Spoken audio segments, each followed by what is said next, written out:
Tenemos acá a un destacadísimo buzo cordobés que participó de un descubrimiento muy importante en las profundidades del lago Nahuel Huapi en Bariloche. Un barco hundido hace más de un siglo. Claro, que lo encontraron en el lago buceando y hay todo un documental que una película documental en la que van a contar todo eso. Y en un ratito nos van a contar cómo descubrieron, cómo encontraron ese barco en las profundidades del Nahuel Huapi. Sin tanto preámbulo, lo saludamos a Lucas, el buzo en cuestión. Hola, Lucas. Buenas, ¿cómo están? ¿Qué haces, ¿Todo Lucas? bien? ¿Cómo estás? ¿Todo bien? ¿Ustedes? ¿Bien? Bien, muy bien. Contanos, ¿cómo fue este descubrimiento del que participaste? ¿Qué encontraron? ¿A qué profundidad? Todo. No, de profundidad mucho no podemos decir.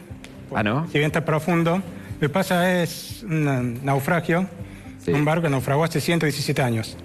Y es considerado un hallazgo arqueológico. Entonces hay un montón de leyes que lo protegen y todo eso. Entonces no podemos decir ubicación, no podemos decir mucho de profundidad, nada que dé pistas. Para que vayan otros. Exactamente. Para evitar si que bien vayan está a otros. una profundidad, está bastante profundo, ¿cierto? Pero es buceable la profundidad. El lago Nahuel Huapi tiene una profundidad, no sé, de cientos de metros. Hasta 400 y pico. ¿Tanto? Nico, sí. Nico, que está ahí en Bariloche, lo puede comentar mejor. Che, ¿para tan hondo es? Sí, bastante en Sí. zona, son 400 y pico metros. Igual hasta esa profundidad es imposible bucear, ¿no? Desburranos. No, sí, bucear con buzo deportivo, no. Ajá. Así que, pero bueno. Para, estás diciendo que con un buzo deportivo no. ¿Y No, ustedes ahí- cómo llegaron ahí? ¿Con un robotito No, no. o llegaron No, personalmente? está el naufragio, Sí. es una profundidad buceable, es profundo, pero no, o sea, dentro de los límites que un buzo deportivo puede bucear, ¿no? Tenés poco tiempo, o sea, bajás hasta 2 segundos y tenés que subir porque depende de más profundidad, menos tiempo tenés para estar abajo, ¿no? Por toda una cuestión de contaminación del aire. Bueno, para que nos ayuden a entender esta proeza que ustedes han logrado, los invitamos a tus socios en la aventura del descubrimiento, que están por Zoom, allá en Bariloche, ¿no? Sí. Nicolás Mazzola, buzo investigador, director Sí. del documental, y Pablo Sigüenza, también buzo e investigador. Pablo, Nico, ¿están por ahí? Ahí está, mirá. Hola, ¿qué tal? ¿Cómo andan? ¿Cómo Buenas. andan, chicos? ¿Cómo les va? Tiene retorno. Hola, ¿qué tal? Yo soy Pablo. Ahí está, Ahí Pablo. está. Y yo soy Nico. Bueno, Pablo, Nico, nos venían escuchando bien acá. Nos dice Lucas que hay muchos Sí, datos que perfecto. no pueden dar, que por ejemplo no pueden precisar dónde encontraron este barco hundido hace más de un siglo, ni a qué profundidad. ¿Qué datos nos pueden aportar? Exacto. Sí. Bien, este es un trabajo que arranca desde mucho. Yo de chiquito escuchaba la leyenda de este vapor que nadie había encontrado y que nadie había buscado y que soñaba siempre con encontrarlo. Y bueno, mi padre, como es pionero de la actividad del buceo en Argentina, siempre me lo contaba como un cuento de niños para salir a buscarlo y jugar buceando con él, ¿no? Lamentablemente en 2018 él fallece y ahí donde yo me propongo realmente hacer algo más profesional y llevarlo a cabo. Por eso que bueno, se sumó Pablo, que era amigo de mi viejo, y Lucas también, que era un gran explorador. Hicimos un equipo de investigación para poder llevar adelante una investigación lo más profesional posible y siempre teniendo cuidado de las cosas, por esto mismo que estamos marcando acá de preservar el sitio del hallazgo, ¿no? Nico, y en esto que hace tiempo que lo venías buscando y eso, ¿vos sabías que estaba ahí? Porque recién decía Lucas que hay un montón de datos que no se pueden dar. ¿O en algún momento llegaste a pensar que esto era un mito o onda el Nahuelito? Mira, las versiones, bueno, igual ahí con Pablo y con Lucas vamos a charlarlo, pero es cierto que no eran ciertos los datos. Los datos oficiales hablaban de cosas que eran relatos orales que se iban transmitiendo en Bariloche y que se perdían en las personas y terminaban tergiversándose.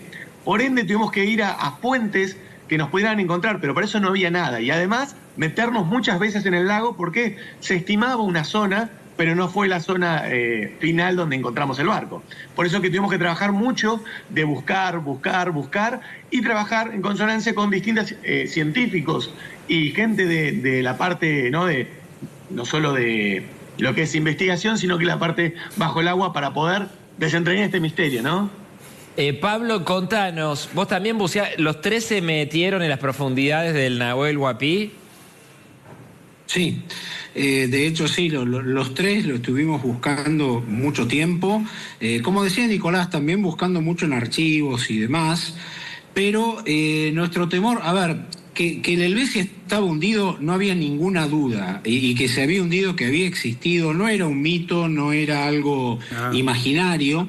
Lo que no se sabía absolutamente nada eran precisiones, ni cuántas personas iban. Sí se sabía que no había habido sobrevivientes. No se sabía el lugar del naufragio, de hecho, como bien decía Nicolás, no fue el que esperábamos, y nuestro gran temor era un poco lo que decía Lucas al comienzo, ¿no? El lago gana mucha profundidad, una profundidad ya inaccesible para el buceo deportivo, y nuestro temor era que el barco, al hundirse, lo hubiera hecho en alguna zona muy profunda a la que no hubiéramos podido llegar si no fuera a través de medios mecánicos o electrónicos como el ROV, ¿no? Que son vehículos no tripulados de control remoto, donde munidos de cámaras y demás, donde se puede llegar a profundidades mucho mayores que las de un buzo. Pero bueno, tras mucho buscar en el lago, muchos sondeos que hizo sobre todo Nicolás, finalmente con Lucas, ese día estábamos los tres en Bariloche, los tres embarcados, y lo pudimos encontrar, y bueno, fue una emoción enorme, obviamente, ¿no? Porque fue mucho tiempo de trabajo, de búsqueda en el lago y de búsqueda en los archivos, y bueno, terminar dando con este barco intacto, muy bien conservado, el agua dulce, el agua fría, preserva muy bien los materiales.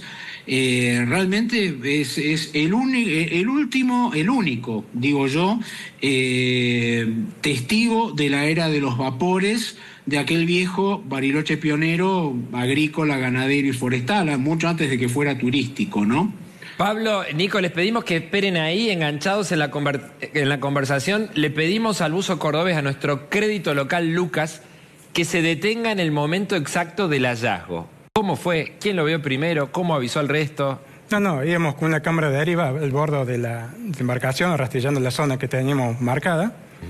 ¿Eso qué significa? ¿Una cámara que va sola por debajo del agua? Va por debajo del agua, la vas remolcando desde la lancha, va con un cable, ¿cierto? Y van viendo en vivo en la pantalla, ¿no? Estuvimos dando vueltas todo el día, varias horas. Ya el último, casi cuando nos estábamos por retirar ese día sin encontrarlo, se nos ocurrió empezar a hacer la vuelta de otra manera, o sea, apuntando en la costa, yendo y viniendo. Y en esa pasada que hicimos, el que iba operando ahí la cámara, que iba con el panel, dice: aquí hay algo, un barco. Que ahí primero pensamos que era una broma, el que nos estaba jodiendo. Y de repente, no, en serio, un barco. Entonces Nicolás nomás para la lancha, dejamos caer la cámara de la deriva al fondo, ¿cierto? Y bueno, ahí nos equipamos todo para ir a corroborar eso, ¿cierto? Entonces nos equipamos, descendimos siguiendo el cable, ¿cierto? Hasta entrar la cámara de deriva, y después seguimos la misma línea que había hecho la cámara, por donde había venido la cámara. Y entonces íbamos buceando y de repente se ve de la oscuridad, como que se empieza a hacer cada vez más claro, toda la sombra del vapor con toda la caldera completamente intacto. La verdad que empezamos a festejar bajo el agua, no podíamos hablar nada, pero eran todas señas. Y fue increíble, no podemos creer. Encima me voy directamente para la prueba, porque yo había visto en otras embarcaciones que está el nombre ahí. Entonces decíamos, bueno, si tenemos que, lo encontramos, tenemos que marcar que sea el que estaban buscando. Buscando, hacía algo. El Helvecia. Y ahí decía Helvecia 2, grande, lo llamaba Nico y esa seña. Y estamos ahí, la verdad que fue increíble, ¿no? Bueno, no nos podés dar muchas pistas, pero ¿cuánto tardaron después en poder volver a la superficie y gritar, vamos, lo encontramos? No, tardamos, de verdad que lo que está en el barco también es una emoción tremenda. Le apuntamos la cámara para que puedan ver desde arriba también cuando estamos abajo.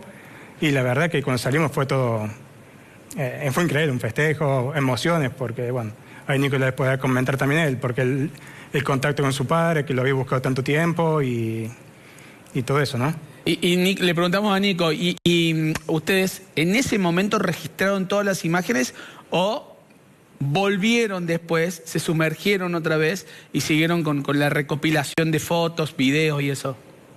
O sea, si bien nosotros cada vez que salíamos, porque había muchas salidas, llevábamos la cámara por las dudas, hacíamos algunos planos, guardábamos algo de material como registro, pero cuando nos encontramos que estaba el barco ahí abajo, fue una emoción tremenda en la cubierta, y dice, bueno, vamos a corroborar que eso existe. porque a veces cuando uno ve una pantalla no lo puede creer, y bueno, fue descender en los primeros metros dudando si realmente lo íbamos a encontrar o íbamos a pasar por al lado, porque en anteriores buceos habíamos pasado cerca y por la polución que tiene el lago, a veces no es fácil ver por la luz que hay en esa zona. Entonces, pasamos cerca y no lo vimos. Entonces, podía pasar lo mismo. Descendimos muy lentamente y cuando llegamos a esa profundidad, desde la nada se armó como un barco fantasma que estaba intacto, que tenía hasta en sus bandas, sus barandas, estaba el cabo, o sea, la soga que sostiene una herramienta que se llama palavichero, que significa que es como un palo largo para poder agarrar la soga cuando uno va a un muelle o algo. Esas cosas estaban intactas, ni hablar cuando nos fuimos acercando a la parte de cabina y encontrar que estaba todo tal cual como el día que se hundió. Entonces eso fue una emoción terrible porque a mí me reencontró con mi viejo y además con Pablo y con Lucas. Era el trabajo de tantos años y de tanto esfuerzo que tuvimos para poder dar con eso, cruzar datos, aprender un montón, porque si bien somos profesionales de la materia, no nos dedicamos a esto, más allá de ello la parte realizativa, y ellos como un afín de la historia y de la exploración, como es el caso de Lucas o como el de Pablo, ¿no? Nico, volvamos al momento del festejo. En la profundidad del lago, 10, 15, 20 metros, bueno, no nos pueden decir cuánto. ¿Cómo se festeja? ¿Cómo festejan los buzos? ¿Qué tipo de gestos hacen? A los gritos, a los gritos. Ah, sí, emiten sonidos. Y mucha burbuja. No creyéndolo. Claro. Bueno, moviendo los brazos. en otro buceo también, cuando nos fuimos con Pablo también, la sensación de estar adelante de esto, que es un abuelo que se conserva muy bien, es impresionante. ¿Por qué? Porque uno no puede creer que eso perdió lo que era su realidad a más de 100 años. Entonces, estar ahí y ver eso es algo que es increíble. Nico, Creo que me imagino que deben haber festejado Lucas, Pablo, vos, y debes haber tenido un festejo particular y especial por el sentimiento que te lleva de que con tu viejo intentaban buscarlo antes. sí, tal cual, y además tantas historias de chiquitito como esta fantasía de buscar un barco como un tesoro, encontrarlo y además no tenerlo al lado, mi viejo, por representar, me emociona, digo, de poder estar con él de vuelta, por más que no lo tenga físicamente, es estar con él. Por eso, bueno, me ha pasado con Pablo y Lucas también. Lucas me miraba y decía, esto es reencontrarte con tu viejo, el caso de él con su abuelo, una historia también así, y el de Pablo también, que nos sentamos en un momento y llorábamos sin decir nada, ¿no? Recordando al viejo, porque el viejo fue el profesor incluso de Pablo, entonces habíamos compartido tantas cosas y aventuras de agua que realmente fue muy movilizante, como que uno era la emoción de haber encontrado, pero también representaba mucho emotivamente, porque es todo lo que representa en esta aventura del sueño, ¿no? De tres personas que somos ajenos a esto, pero hicimos lo imposible para poder dar con ello. Qué bueno. Chicos, y ahí tras el festejo, Pablo, contanos vos si recordás, ¿cuál fue el primer aviso que dieron? ¿A quién le reportan el descubrimiento? El descubrimiento, nosotros volvimos a hacer algunos descensos más, a registrar, bueno, imágenes. La consigna en todo momento fue no tocarlo, es decir, sabemos que eso es un bien arqueológico, está protegido por ley, y la denuncia que hicimos primera fue ante Prefectura Naval, que es por la ley de 20094, la ley de navegación, es la vía por la que uno tiene que denunciar un hallazgo de un naufragio de cualquier naturaleza. A partir de ahí, también al día siguiente que fuimos a Prefectura, lo denunciamos en Parques Nacionales, porque es jurisdicción de Parques Nacionales. Si bien está en territorio rionegrino, lo cierto es que la jurisdicción, al estar dentro de un parque nacional, es de Parques Nacionales. Y a partir de ahí lo que nos pidieron fue reserva. ¿Reserva por qué? Porque nosotros desde siempre quisimos evitar el expolio de eso. El barco está asombrosamente intacto. Realmente ustedes, si se asoman a las distintas aberturas que tiene el vapor, pueden ver la rueda de cabillas intacta, está el ancla colgando de una escobena proa intacta también, está todo tal cual ha quedado después de 100 y pico de años, y inclusive la sala de máquinas, especulamos porque no han aparecido 3 cadáveres de las víctimas de la Helvecia. Especulamos con que uno de los cadáveres, por lo menos, o los 3 quizá, puedan llegar a estar todavía dentro del barco, pero eso ya es territorio de arqueólogos. Nosotros no quisimos tocar nada, no quisimos extraer nada, y por eso también, y las autoridades también nos pidieron que así fuera, fuimos bastante celosos de dar la ubicación exacta, de dar la profundidad exacta, a pesar de que es bastante profundo. O sea, un buzo deportivo tiene que tener la especialidad de buceo profundo para poder acceder. Un brevet normal no facultaría a esa profundidad, bucear esa profundidad de manera no descompresiva. Así que, esos fueron los pasos. Pablo. Y después, sí. Pablo, tal vez lo que te pregunte es una soncera, ¿no? Pero para saber, ¿eso ya es propiedad, patrimonio del Nahuel Huapi, queda ahí abajo o se lo puede sacar? No. Mira, eso le va a corresponder, es una decisión que tiene que tomar Parques Nacionales. Ahí está. Yo creo que reflotarlo, nosotros creemos que reflotarlo, no solamente sería una operación muy costosa, sino que siempre te tenés que preguntar por qué y para qué, en todos los órdenes de la vida, ¿no? Y en esto es lo mismo. ¿Qué vas a hacer con ese barco afuera? ¿Cómo lo vas a cuidar?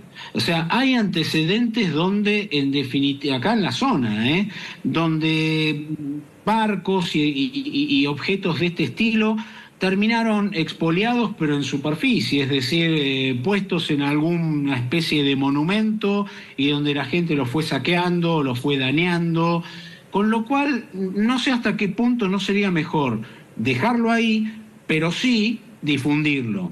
Para eso está la película de Nicolás, ahí está. Para eso está un libro que también escribí, para difundirlo, pero tratar de que eso quede lo mejor preservado posible para el estudio que los arqueólogos tengan que hacer de él.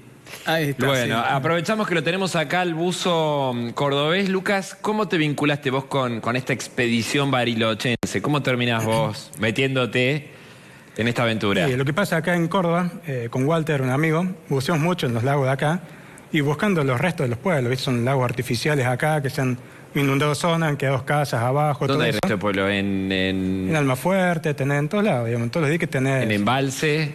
Tenés en Embalse. Almafuerte es el pueblo más intacto. Sí, en Almafuerte es más intacto, tenés restos de casas, hay una usina vieja que es muy lindo para bucearla. Pero bueno, quería buscar algo más allá, algo de más valor arqueológico, un más valor histórico. Claro. Y bueno, buscando un poco que también tenía que ser accesible a lo que uno puede hacer, ¿no? Porque ya ir a buscar algo al mar, ya son unos costos tremendos.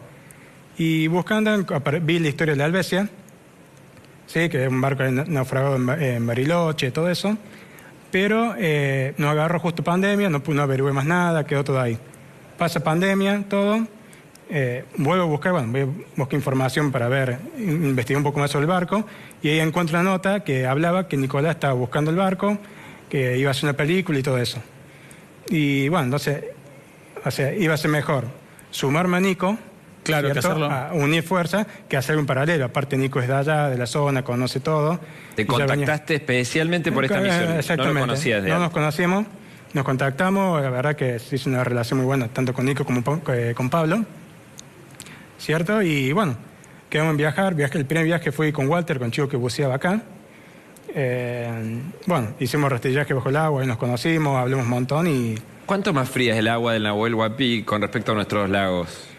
No, la verdad no son muchos grados, serán una diferencia de 8 grados más o menos. Pero este traje que tenemos acá, que es de neopren. Es un traje seco. Traje seco, no te pasa el agua para adentro. No pasa el agua, puede tener una filtración por el cuello, pero no pasa. Vos te pones una ropa térmica abajo y tenés que salir seco, digamos.